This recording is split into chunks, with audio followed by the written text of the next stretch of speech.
knees. I don't have any moves from the waist down. That's all I got. That's all I got. Who on earth is gonna make me cry before I get up here? So much goodness was happening. I'm gonna move this table. Maybe that's unprofessional. I don't really know. But it's in my way. And I'm a mom, and that's what we do. We move it out of the way. MomCon!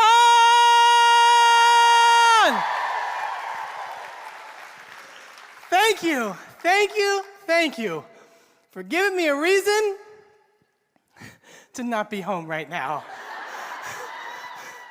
Let me tell you how motherhood started for me.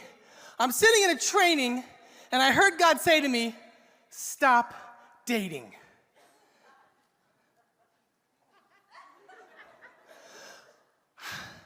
I thought he was talking to the girl next to me.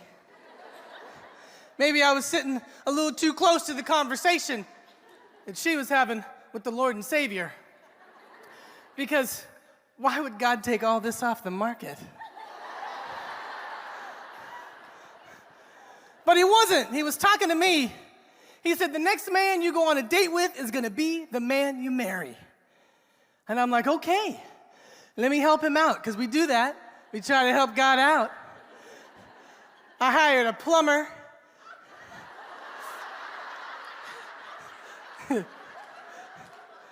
Twice. An electrician.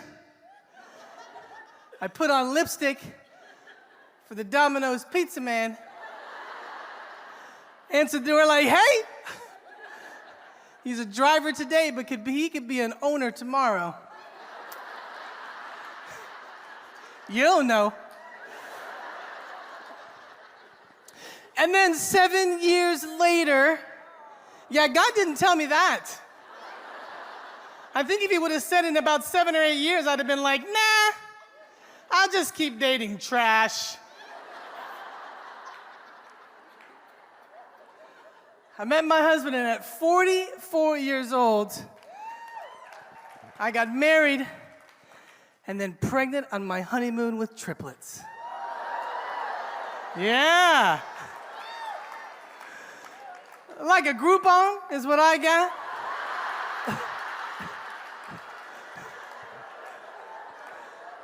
A forever Groupon that you can't return. So I am 55 years old and my kids are 10. It makes me amazing. It makes me incredible. It makes me so tired. I'm so tired. Look, I had a root canal a month ago and it took 3 hours. I was on the table, ladies, for 3 hours. It was amazing. I was like, sign me up for another one of these. I now call those mini vacation procedures. I'm at the doctor's every month. I don't have anything going on. I'm like, look, I'll be right here, feet up in the stirrups with my box wine.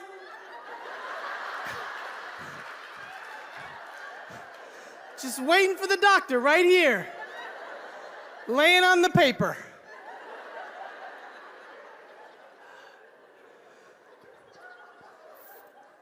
First sonogram appointment, we just got back from a missions trip and my husband got sick on the trip, so I had to go to the first sonogram appointment by myself. It was not a big deal. I'm gonna have many of those, right? I'm laying on the table and the nurse, she starts doing the exam. And she gets this look on her face.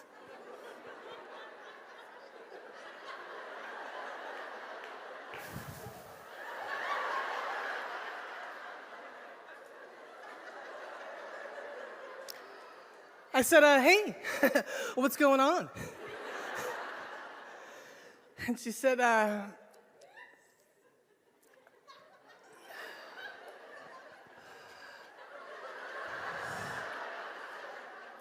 think there's 3 in there. I said, well, I think you better shut up.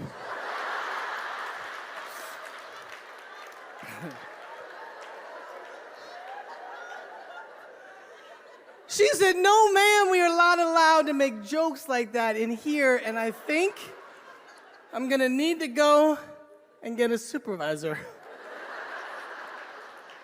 So she left the room. I called my husband. I'm like, honey, guess what? We made triplets. He was like, what? Wait, what? Well, are they all mine?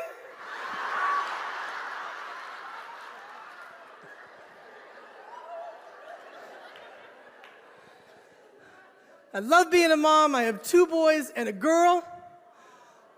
My boys are identical, and my daughter is not. I have to clarify that sometimes for people. Different body parts does not make you identical.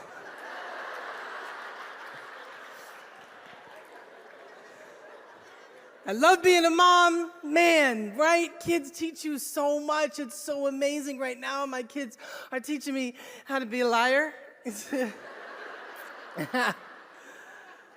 No, because we're sitting at home, and my kids are like, Mom, what are we going to do today? And I'm like, this is it. You got an old mom, it's not your fault. And they're like, well, do you think we can go to the park today? No. No, we can't go to the park today, kids. The park is, it's broken.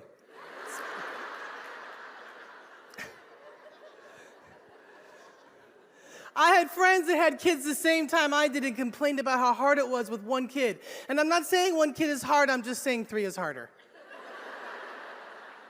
I mean, let's start at the beginning. Breastfeeding. Oh yeah, we're outnumbered.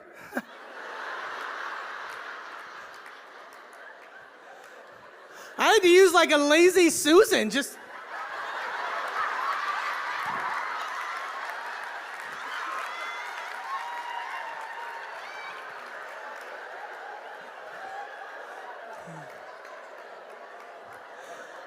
Those will never be the same at Thanksgiving. They'll never be the same. Bedtime routine with 1 kid. Bedtime with 1 kid, really good night. Mama loves you. We're gonna say a prayer. We're gonna say a long prayer. I'm gonna rub your back until you fall asleep. You're done. I'm on kid number 2. I'm like, look, Mama loves you, so does Jesus. By kid number 3, I'm really done.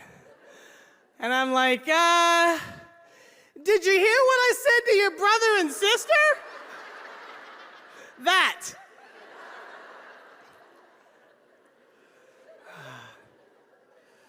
Man. I had to homeschool my kids during COVID. It was horrible every day.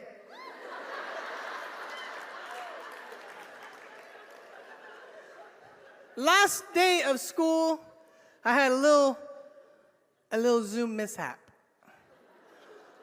I put all my kids on the Zoom.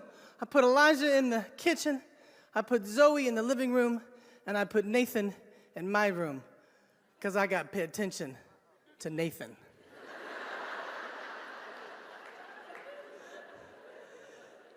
I put on the filter, Golden Gate Bridge, in the background, so I could be about the room and not in his Zoom meeting. Everything was going great. Everything was going great. He's on the Zoom, he's paying attention, he's listening. Oh my goodness, this is so great. And then I thought to myself, when is the last time I took a shower? Don't judge, nobody showered during COVID.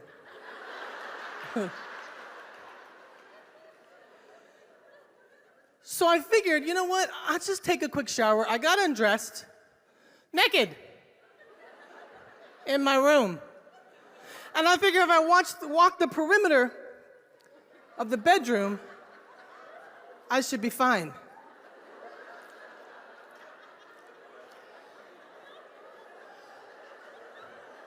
So I'm walking.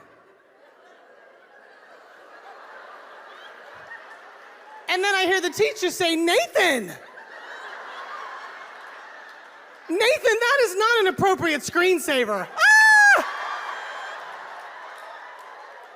I look up, and there I was. In all of my unspanked jiggly jiggly. I was so embarrassed. I called that teacher after school and I said, I am so incredibly sorry and glad it's the last day of school. Look, if any of the kids saw it, you just tell them it's a biology lesson. And what happens to your body if you eat too many chicken nuggets? I'm Lisa Gilbert. You guys have been amazing. God bless you and thank you so much.